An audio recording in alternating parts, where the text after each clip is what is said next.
Okay, hai, selamat datang kepada peminat-peminat Isuzu D-Max. Dan pada hari ini, Tiff akan bercerita tentang 3 bahasa bank yang kamu orang harus faham, di mana 3 perkara ini yang akan menentukan sama ada loan kamu orang tu lulus ataupun kena reject oleh bank. Okay, apakah 3 perkara ataupun 3 bahasa bank yang bank ataupun banker ataupun supervisor seperti Tiff sendiri selalu gunakan di dalam bila mereka apply loan untuk kamu orang. Tapi sebelum tu, Tiff nak kamu orang subscribe dulu YouTube Tiff iaitu Tiffany Jerry, dan share dan like juga page Tiff ni iaitu Tiffany Jerry juga. Okay, 3 perkara yang bank selalu titik beratkan kepada kita punya pinjaman ataupun loan kereta kita. First adalah NDI. Apakah itu NDI? NDI ataupun nama lainnya adalah Net Disposable Income. Jadi macam mana spellingnya, Tiff akan letakkan di skrin sebelah ni. Okay, DSR pula adalah Debt Service Ratio. Debt Service Ratio, DSR adalah nama pendek dia, dan nama panjangnya adalah Debt Service Ratio. Okay, yang ketiga pula MOF. MOF tu maksudnya Margin of Finance. Okay, jika diikutkan oleh maklumat daripada AKPK, guys, berantan lebih kurang 440 orang yang muflis dalam masa yang singkat ini, menyebabkan mereka tidak dapat loan kereta, menyebabkan mereka tidak dapat loan benda lain di bank. Tapi apa yang menyebabkan mereka ni muflis ataupun bankrupt adalah disebabkan yang pertama adalah mereka tidak menitik beratkan NDI, iaitu Net Disposable Income. Okey, apa maksud Net Disposable Income itu? Net Disposable Income itu adalah kita punya gaji yang terakhir yang kita terima selepas kita membayar semua loan ataupun semua keperluan kita yang di bank. Macam loan yang kita loan di bank, kita sudah bayar habis, dan berapa duit yang tinggal untuk kita survive. Itu maksudnya Net Disposable Income ataupun nama lainnya NDI. Seperti yang Tiff dah tulis, Net Disposable Income ni macam mana cara kita mengiranya adalah pendapatan bersih kamu orang. Maksudnya pendapatan bersih ni yang sudah tolak EPF, SOCSO semua, pendapatan bersih dari slip gaji kamu orang tu kita tolak dengan semua komitmen hutang. Semua komitmen hutang ni maksudnya semua komitmen kamu orang yang dekat bank yang sedia ada sekarang. Whether kamu orang bayar ataupun jiran yang bayar ataupun bapa kamu orang yang bayar ataupun mak yang bayar, yang penting dia adalah nama kamu orang. Lepas tu tolak dengan komitmen baru iaitu loan kereta yang kamu orang, yang bakal kamu orang loan. Contoh kalau Isuzu D-Max means 1,200 lah, kamu letak 1,200 plus dengan semua komitmen hutang kamu orang. Jadi andai kata okey, kita akan jadikan contoh Tiffany lah, saya sendiri saya jadikan contoh. Let's say saya punya gaji bersih adalah 6,500. Jadi komitmen yang saya sedia ada sekarang adalah loan rumah 2,500, kereta 600, kereta yang sedia ada saya sekarang, kad kredit 250, personal loan 800. So berapa komitmen yang saya ada sekarang? Kita akan kira sama-sama. Jangan risau bagi yang tak sempat tengok apa yang saya cakap ni, saya akan listkan di tepi ni dan kamu orang boleh tengok.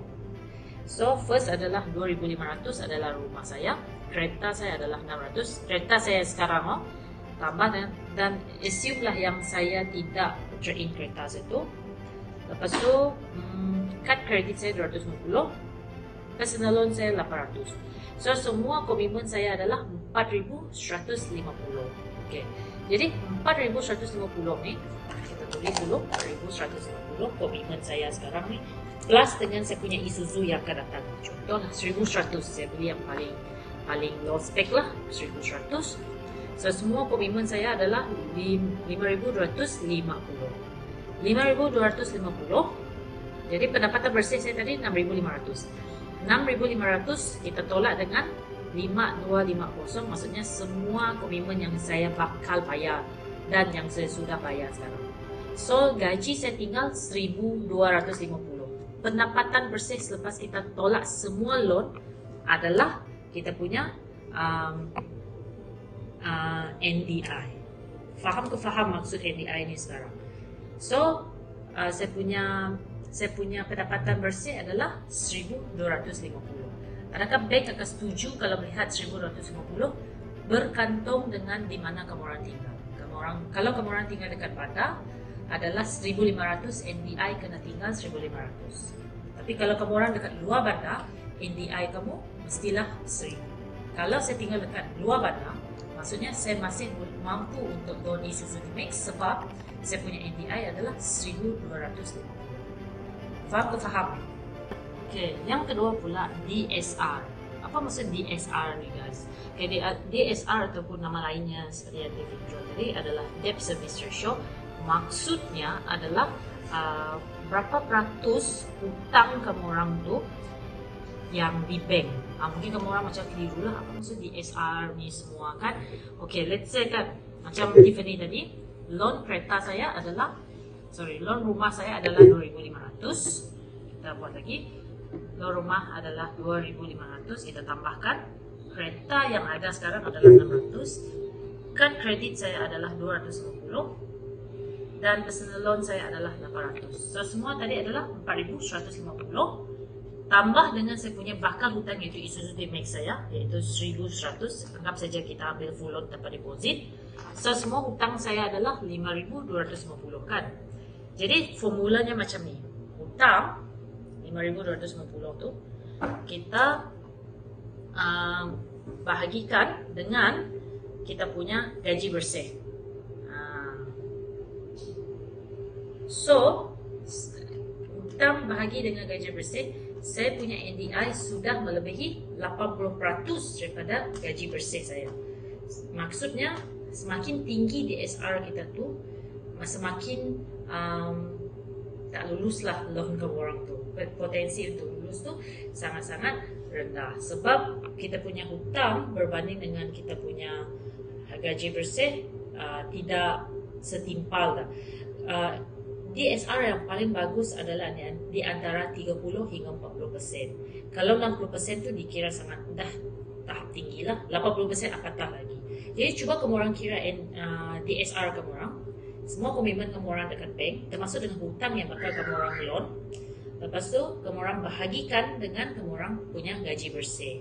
Kalau kamu orang melebihi daripada 80%, maksudnya sangat-sangat tipislah peluang untuk kamu orang mendapatkan loan baru. Okay? Okay, yang ketiga pula tentang margin of finance. Apa maksud margin of finance? Okay, margin of finance ni berapa peratus loan yang bank bakal nak beri kepada kamu orang kalau kamu orang mau beli Isuzu D-Max. Jadi kebanyakan orang kan dia suka bank memberi 100% loan.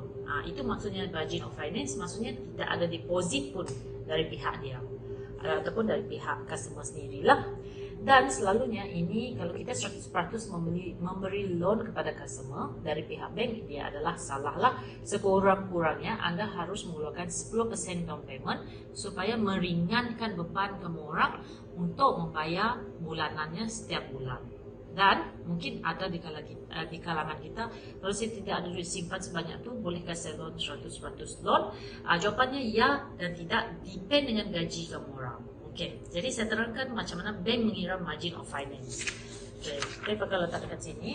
Okay, ini adalah margin of finance. So, contohlah kamu orang mengambil 1.9 4x4 auto basic. Harganya adalah on the road. OTR tu maksudnya on the road. RM 112 527. Ini contoh sahaja. Lepas tu margin of finance selalunya memang 90% lah. Okay, macam mana kira dia 90%? So, 112, 527 darab dengan 90%. So, 101, 200 lah loan. So, kalau kita tolak dia, 112, 527 tolak 101, 200. So, sepatutnya down payment yang kamu orang sediakan adalah 11,327, tetapi ada rebate 6,000. Tolak 6,000. So, down payment untuk 10% kereta ini adalah 5,327. Ini adalah margin of finance. cakap. Okey, jadi macam mana bank ni menentukan margin of finance kita? Adakah kita dapat 100%, 90% loan, 70% loan, 50% loan? Yang ini adalah depend dengan first gaji kamu orang. Seperti yang saya cakap, untuk Isuzu D-Max, gaji kamu orang kasar haruslah RM3,000. Barulah kamu orang punya margin of finance tinggi. Maksudnya deposit rendah, loan menjadi tinggi dan bayaran menjadi agak mahal lah, agak tinggi lah. Itu keburukannya bila margin of finance kita tinggi. Yang kedua adalah mungkin faktor umur kamu orang. Mungkin terlalu muda pun susah mau loan, nak approve 90% loan ataupun lebih. Terlalu tua pun susah. Dan banyak faktor lah. Dan ini adalah antara faktornya lah. Yang ketiga, faktor yang menyebabkan margin of finance kita rendah adalah mungkin kamu orang over commitment.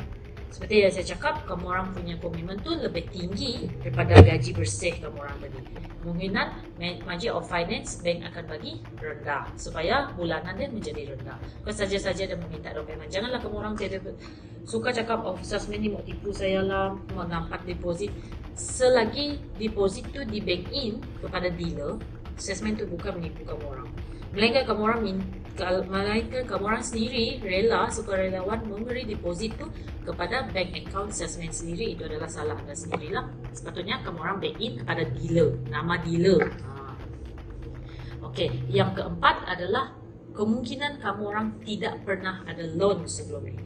Bila tidak pernah ada loan, margin of finance mungkin rendah daripada yang sepatutnya kamu orang minta lah, disebabkan bank tidak dapat ataupun track record kamu orang sebelum ni, adakah kamu orang pembayar yang bagus atau tidak.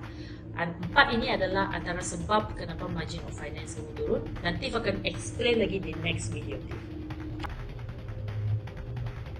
Terima kasih bagi yang menonton siaran TIF sekarang. Saya berharap 3 perkara yang bank kaitkan dengan loan kamu orang ni menjadi benda yang bermanfaat kepada kamu orang semua, dan semoga apa yang TIF sampaikan ni jadikan paduan untuk kamu orang apply loan.